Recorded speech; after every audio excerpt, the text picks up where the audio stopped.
Thank God that my mother was right there. This is my mother. As a child, I can remember coming to church, Elder Brown, and my mother didn't let me sit all over the church. Oh, y'all ain't saying nothing in here. Look at y'all clapping because y'all wish some of these folk would take their kids and sit them next to them. But my mama didn't.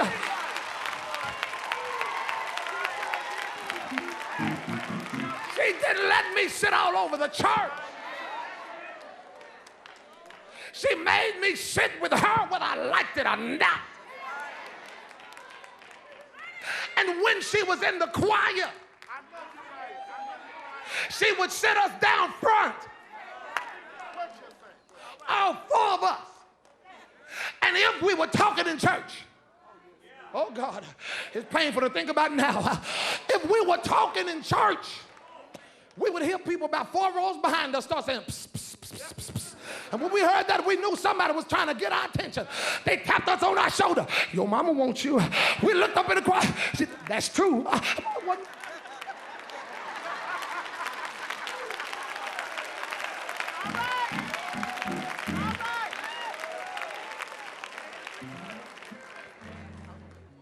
She sat us right next to her. Because she wanted to make sure that yes, we were coming to church, but she didn't want us to leave without hearing the word. But nowadays, folk come in, all the kids sit in the back, and the parents sit down front, and they can talk and do whatever they want to do.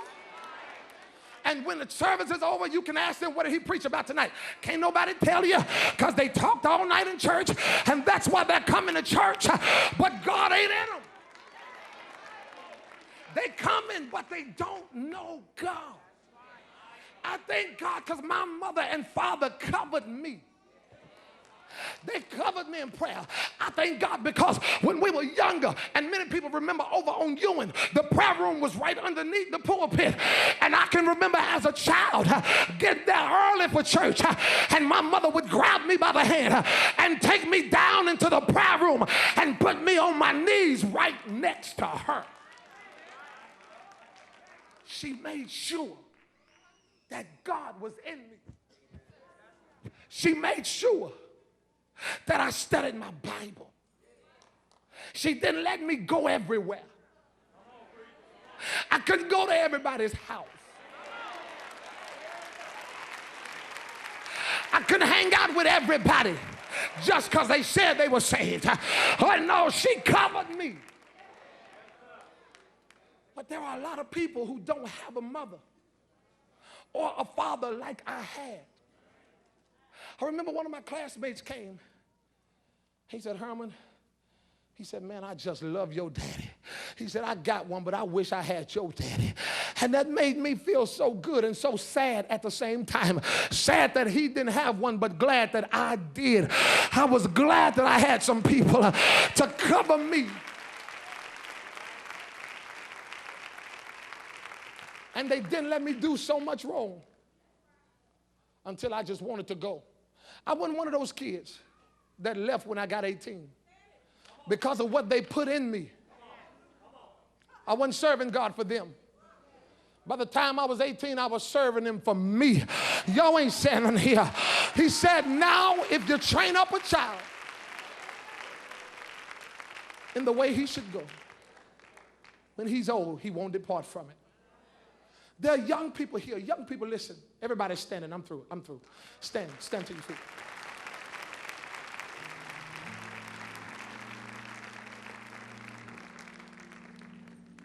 I'm seeing now young people who are mature enough to have adult conversation. They can get all in your conversation and hang with you. No adult business that they shouldn't possibly even know. But then when they get around other 13 and 12-year-olds, they can't even adapt. They can't hang socially with 13-year-olds, but they can get all in your business. You know why? Something is wrong. There is an imbalance.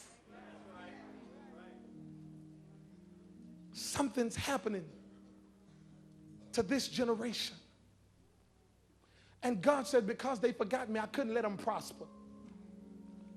He said, I couldn't let them get away with it. I couldn't let them think. He said, I couldn't let them think that they were going to prosper in their mess. So I had to let the enemies overtake them. I had to put them in a place to where the enemies misuse them and abuse them. And young people, listen. I don't care what you're dealing with, because I'm not crazy enough to believe these young folk are not dealing with some stuff. They dealing with some real stuff. Some stuff that I didn't have to deal with at 12 years old. This generation got to deal with it. They know stuff that I didn't know till I was about 21. But they're so exposed to stuff until a lot of times it's hard for them to get a grip on God. And a lot of them will say, I really want to live saved. Young folk, I want you to hear me. I want you to hear me. I want you to know this. I love you. I love you. You. I love you.